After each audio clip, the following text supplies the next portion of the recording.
Jetzt. Sind wir ready? Du schon, oder? Ja, absolut. Das Glück ist wichtig.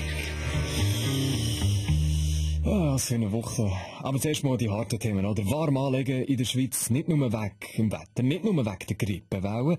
Nein, laut der Konjunkturforschung von der ETH, vielleicht habt ihr es gelesen, droht der Schweiz eine Rezession. Roger Köppel in unserer Runde, ist das so? Um was geht's? Die Weltwoche hat recherchiert, mit über 300 Wirtschaftsführern und Beizenbesitzern geredet und Folgendes herausgefunden. Vor allem verheiratete Singles, Ausländer mit Schweizer Pass, Profi-Alphornbläser und Besitzer von Reka-Reiseschecks sind dann besonders von dieser Wirtschaftskrise betroffen. Aber meine Frage ist, was sollen wir jetzt machen, wenn die Rezession kommt? Die Weltwoche warnt in dieser Zeit vor falschen Heilsversprechen und bringt in der neuen Ausgabe über 100 Tipps, wie man kein Opfer von der Rezession wird.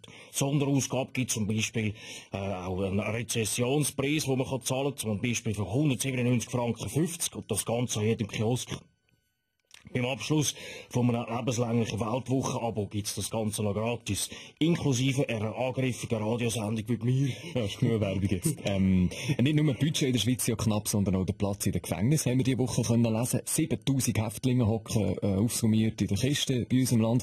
Nationalrat Christoph Mörgeli, das ist ein Thema wie geschaffen für euch. Herr Doriani, die SVP kennt doch das Problem, und zwar nur zu gut. Wir haben darum am letzten Parteitag im Alpamare die Massenauswanderungsinitiative für Gefängnishäftlinge lanciert, befordert, dass ausländische Insassen subito in ihr Heimatland dürfen auswandern, mit 10.000 Kumuluspunkten im Gepäck als Starthilfe und Familiennachzug, also mit Frau, Kind, Vater, Mutter, Großmutter, Großvater, Cousine, Uronkel, Taufgötti, Coiffeur, Fahrlehrer und Kebabstand, verstehen Sie? Genau. Alle miteinander. Wenn ich euch richtig verstehe, Herr Mörgeli, ist Familiennachzug also etwas, wo heisst, Familie bleibt zusammen, egal wo, dass sie sich auf der Welt gerade bewegt. Das erinnert mich sehr an die Familie Federer, ständig im Familientross unterwegs. Roger, könnt ihr die Lösung als Familiennachzug, könnt ihr das empfehlen? Ja gut, nein, Familiennachzug ist toll, oder? Wenn du mal 5, 6 Kinder hast, bist du froh jede Minute, wo der Leib ist, oder?